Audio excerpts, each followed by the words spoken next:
मोलरता, English में बोलते हैं मोलरिटी। ओके, आज हम पढ़ने जा रहे हैं मोललता। ठीक है स्टूडेंट, मोललता जिसको बोलते हैं मोलेलिटी। ओके, तो क्या है सुनो भाई, उसको मैं डिफरेंट करूंगा, टेंशन मत लो आप, पहले सुनो क्या है मोललता। किसी विलयन की मोललता विलायक में उपस्थित 1 किलोग्राम विलायक में उपस्थित विलेय के ग्राम मोलों की संख्या होती है। छोटा सा डेफिनेशन, यही एकदम 100% प्रूव्ड डेफिनेशन, सही। इंग्लिश में बोले तो the molality of solutions, the numbers of gram moles of solute which represent in 1 kilogram of solvent. Okay student, चलो देखते हैं मैं क्या बोला आपको, molality and it's represent by small m, इसीलिए मैं बोला था हम मोलरता को कैपिटल M से, मैं डिफरेंट बता दूंगा आपको, 4-5 डिफरेंट बता दूंगा दोनों में क्या है, अगर हो सकता है आ जाए तो। ठीक है, इसको हम कैपिटल M से शो करते हैं स्टूडेंट, और इसको हम क्या करेंगे, स्मॉल m से शो करते हैं। ओके, तो क्या होता है सुनो भाई, अभी मैं डेफिनेशन क्या बताया, विलायक के 1 किलोग्राम द्रव्यमान, और विलायक के द्रव्यमान को हम कैसे शो करते हैं, WA से। प्रीवियस वीडियो देख लो यार अगर नए हो तो, या इसको देख रहे हो तो, अगर अच्छे से समझना है तो, second part of solution. Okay, चलिए, विलायक के 1 किलोग्राम द्रव्यमान में उपस्थित विलेय के ग्राम मोलों की संख्या, विलेय के ग्राम मोलों की संख्या को किससे शो करते हैं स्टूडेंट, NB से शो करते हैं। यहां तक सबको पता है ना भाई। अब इसका वो क्या होगा, यूनिट क्या होगा, इसका यूनिट हो जाएगा स्टूडेंट आपका ग्राम मोल पर केजी। भाई यहां द्रव्यमान है और द्रव्यमान हमारा केजी में यूनिट है उसका, ऐसा ही मात्रक, ठीक है ना, तो ग्राम मोल पर केजी। समझ में आ गया स्टूडेंट। फॉर्मूला कैसे जनरेट होगा, सबको पता है ग्राम मोलों की संख्या, number of gram moles is equal to mass of component divided by molecular mass of component. जिस भी आप घटक का, मतलब किसी घटक ग्राम मोलों की संख्या बराबर होता है घटक का द्रव्यमान बटे घटक का आणविक द्रव्यमान। ठीक है स्टूडेंट, तो ये होता है फॉर्मूला। तो NB बराबर हमारा क्या हो जाता है, सबको पता है WB डिवाइडेड बाई MB, विलेय का द्रव्यमान बटे विलेय का आणविक द्रव्यमान। तो M बराबर हम लोग इसको रख देंगे, क्या हो जाएगा बोलो, NB की जगह में रख देंगे WB divided by MB multiply, student देखो क्या हो जाएगा 1/, ये किस में है, केजी में है, किलोग्राम में। अगर सपोज करो कि मैं इसको ग्राम में कन्वर्ट करता हूं, तो ग्राम में कन्वर्ट करूंगा स्टूडेंट, तो यहां क्या हो जाएगा, 1000 का मल्टीप्लाई हो जाएगा। It is our final formula. समझ में आ गया सबको अच्छे से, देख लो भाई, small m is equal to WB by MB multiply 1000 of WG। Okay, समझ में आ गया इतना। अब मैं फटाफट आपको डिफरेंट बता देता हूं, दोनों में क्या क्या डिफरेंट है। हो सकता है आ जाता है डिफरेंट कभी कभी, या आपको मालूम भी होना चाहिए डिफरेंट क्या है दोनों में। फर्स्ट और मोस्ट डिफरेंट ये है स्टूडेंट क्या, कि मोलरता जो है विलयन के 1 लीटर आयतन में उपस्थित ग्राम मोलों की संख्या होती है, जबकि मोलरता विलायक के 1 किलोग्राम द्रव्यमान में उपस्थित विलेय के ग्राम मोलों की संख्या होती है। पहला डिफरेंट हो गया। सेकंड डिफरेंट क्या है, इसको हम कैपिटल M से शो करते हैं, इसको स्मॉल m से शो कर देते हैं, दूसरा हो गया। तीसरा क्या है स्टूडेंट, देखो भाई क्या है, इसका यूनिट जो है, इकाई है, वो है मोलरता का होता है ग्राम मोल पर लीटर, जबकि हमारा मोलरता का होता है ग्राम मोल पर केजी। चौथा और सबसे IMP जो डेफिनेशन डिफरेंट है स्टूडेंट, वो ये है कि मोलरता ताप पर निर्भर करता है, जबकि मोलरता ताप पर निर्भर नहीं करता। कैसे, ऐसे देखो भाई, capital M is depends on और प्रोपोर्शनल टू नहीं,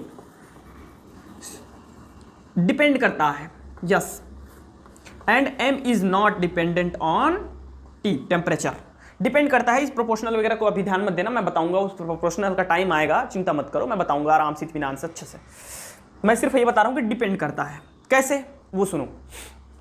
आपने 1 किलो क्या किया, 1 लीटर पानी लिया, उसमें क्या किया, 100 ग्राम क्या घोल दिया, शक्कर घोल दिया स्टूडेंट, शक्कर घोल दिया। तो उसका जो है शक्कर घोल दिया या नमक घोल दिया, हमने क्या किया भाई, नमक घोल दिया, सोडियम क्लोराइड घोल दिया, कितना, 100 ग्राम। कितना में? 1 लीटर जल में, वाटर में। समझना चीज को, क्या चीज मैं बताने जा रहा हूं, समझना उस चीज को। ओके, 100 ग्राम। अब सबको पता है इसकी मोलरता क्या हो जाएगी। अभी इसकी मोलरता क्या हो जाएगी मुझे बताओ। अभी इसका मोलरता मैं कैसे निकालूंगा, ये देखो आप। मोलरता हो जाएगा स्टूडेंट, सोडियम क्लोराइड का आपका कितना हो जाता है, ये सोडियम हाइड्रोक्साइड ले लेते हैं, छोटा सा थोड़ा सा सरल हो जाएगा। सोडियम हाइड्रोक्साइड घोल रहे हैं स्टूडेंट, तो ये हो जाता है, इसका मॉलिक्यूलर वेट हो जाता है 40 और इसका 100 है, या 10 ग्राम, चलो 10 ग्राम घोल देते हैं, 10 ग्राम। ठीक है, तो आपका इसका NB का वैल्यू जो हो जाएगा, NB इज इक्वल टू हो जाएगा हम लोगों का, ये देखो इस फॉर्मूले में वैल्यू रख दो, WB का मान है 10 और बटे MB का मान है 40। तो ये कितना हो जाएगा बोलो भाई, ये 0 से 0 कट जाएगा, ये आपका 4 2 जा 0.42 जा 8 एंड अगेन 2 आ जाएगा, 4 5 जा 0.25 आ गया NB का वैल्यू। NB का वैल्यू को यहाँ रख दो स्टूडेंट, तो NB का वैल्यू आ जाएगा 0.25 मल्टीप्लाई, यहाँ देखो 1000 डिवाइडेड बाई आपका कितना दे रखा है, 1 लीटर दे रखा है, 1 लीटर। ठीक है, 1 लीटर दे रखा है। ठीक है, तो ये आ जाएगा हमारा, यहाँ पे मोलरता आ जाएगा स्टूडेंट, मोलरता आ जाएगा 0.25 ग्राम मोल प्रति लीटर। अब इसी को ये देखो आप क्या करो, विलियन का द्रव्यमान हमको क्या दे रखा है, V का मान क्या दे रखा है, VmL का मान क्या दे रखा है, 1 लीटर दे रखा है ना भाई, 1 लीटर में घोले हो आप। अब क्या करो, उसको टेम्परेचर दो, ताप दो।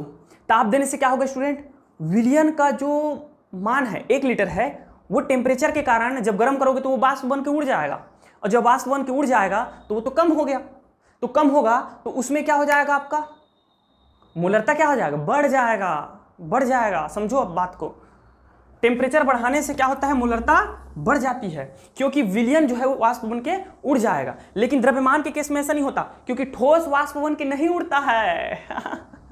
समझ में आ रहा है, इसलिए ये डिपेंड नहीं करता भाई, वो वाला डिपेंड करता है। समझ में आ गया, तो ये है बेसिक डिफरेंट। चलिए स्टूडेंट, किसी को नोट करना होगा तो आप कर सकते हो। ठीक है, इधर नोट करने वाला कुछ चीज़ है नहीं, इसको मैं केवल आपको एक्सप्लेन कर रहा था, समझा रहा था ना। इधर है ये, और मैं डिफरेंट चार्ज बताया उसको सुन करके लिख लेना। तो इसको नोट कर लीजिए, इसको मिटा रहा हूं। अब हम लोग देखते हैं कि न्यूमेरिकल क्वेश्चन। ओके स्टूडेंट, चलो एक न्यूमेरिकल क्वेश्चन करते हैं हम लोग। न्यूमेरिकल क्वेश्चन कुछ इस प्रकार है, सुनिएगा। Solutions of H2SO4 of 50%, their density is 1.02 इधर देख लेंगे, 1.02 ग्राम प्रति centimetre cube. Okay, then find the molarity and molality।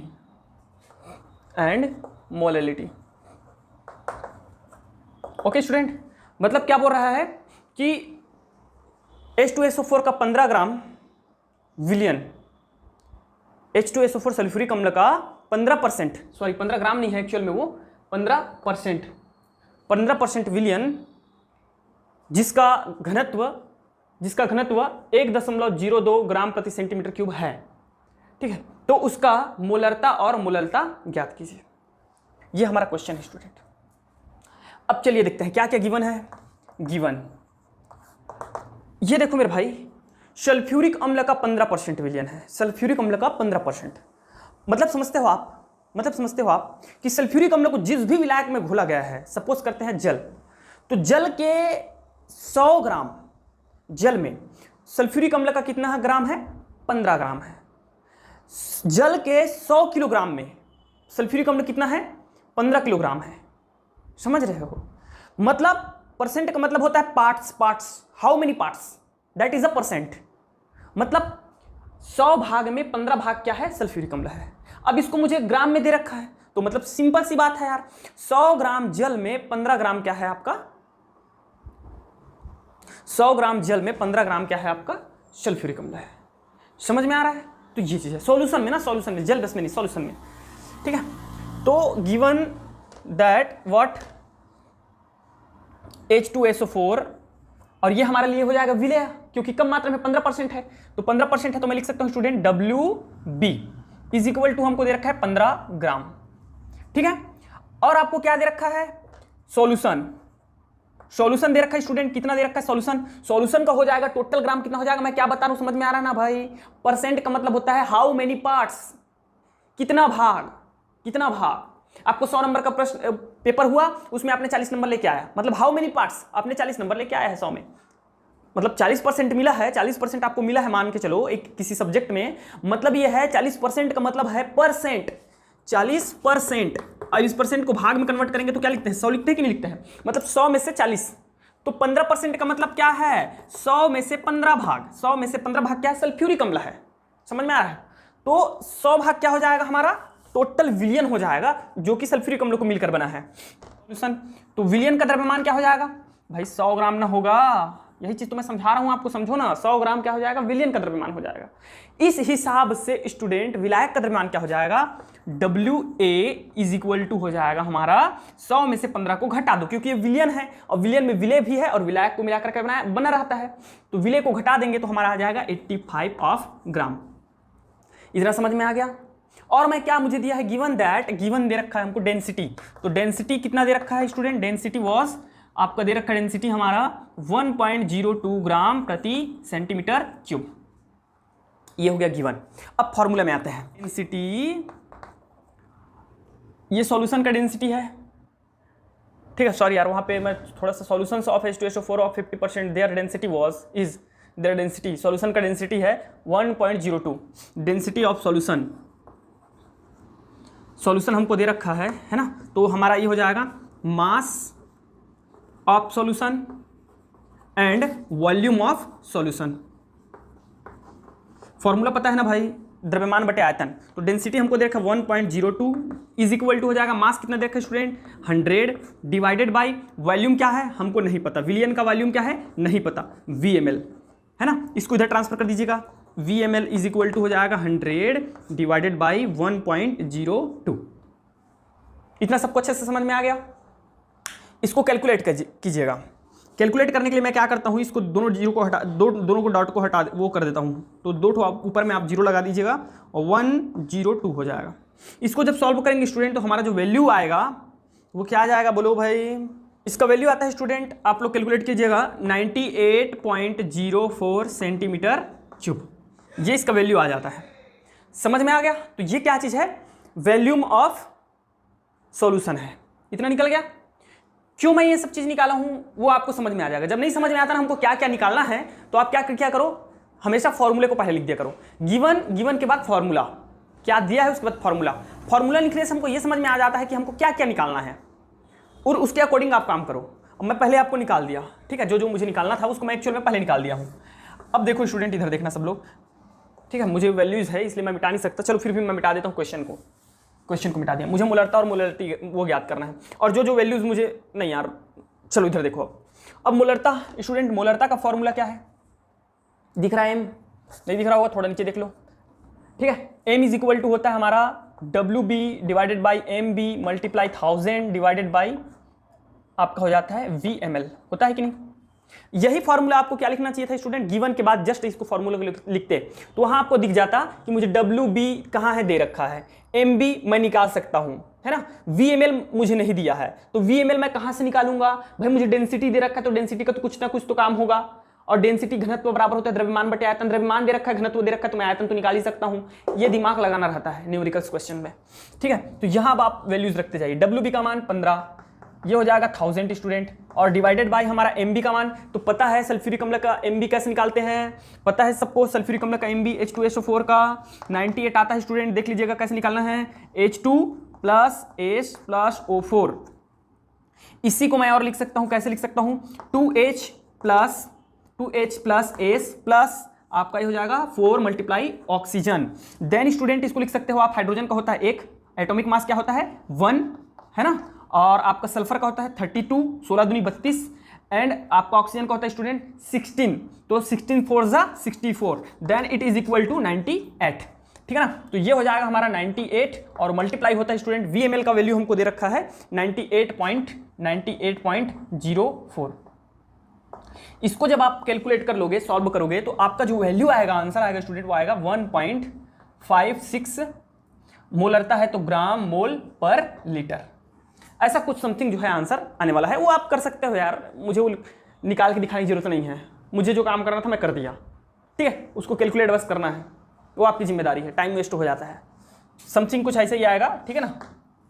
Next मोललता ज्ञात करना है। तो मोललता इज इक्वल टू क्या होता है स्टूडेंट, 1 किलोग्राम विलायक में उपस्थित 1 किलोग्राम विलायक में उपस्थित विलेय का, ठीक है, 1 किलोग्राम विलायक में उपस्थित विलेय का मोलों की संख्या, ग्राम मोलों की संख्या। तो इसको हमने क्या रखा था, WB/MB मल्टीप्लाई 1000 डिवाइडेड बाई आपका W ग्राम्स में, है ना। अब देखो स्टूडेंट मुझे क्या क्या दे रखा है, WB का मान अब बिल्कुल दे रखा है 15 है, और आपका 1000 वो तो कांस्टेंट राशि है, वो तो दे रखा है, और MB का वैल्यू, तो भाई MB का वैल्यू भी हमने फाइंड आउट किया है, MB का वैल्यू क्या निकाल के लाए हैं 98, वेरी गुड। अब स्टूडेंट विलायक का, सॉल्वेंट का मास क्या है 85 ग्राम, 85 ग्राम। ये आ गया स्टूडेंट। जब इसको आप कैलकुलेट करोगे तो आपका वैल्यू जो आएगा समथिंग लाइक 1.8 कुछ आने वाली है, ठीक है। और इसका वो हो जाता है ग्राम मोल पर किलोग्राम। समझ में आ गया। तो ये छोटा सा एक न्यूमेरिकल था, उसको थोड़ा सा करेक्ट कर लीजिएगा, अगर गलत होगा तो मैं ऐसे ही, ठीक है, अपने उसके बेस पे लिख दिया, और आप लोग थोड़ा देख लेंगे। समझ में आ रहा है, कैलकुलेट कर लीजिएगा, उसमें कोई प्रॉब्लम नहीं है। ओके स्टूडेंट, तो किसी को नोट करना होगा कर सकते हो आराम से, मैं तरीका सिखा रहा हूँ आपको न्यूमेरिकल सॉल्व करने का, ठीक है ना, तो नोट करना है कर सकते हैं।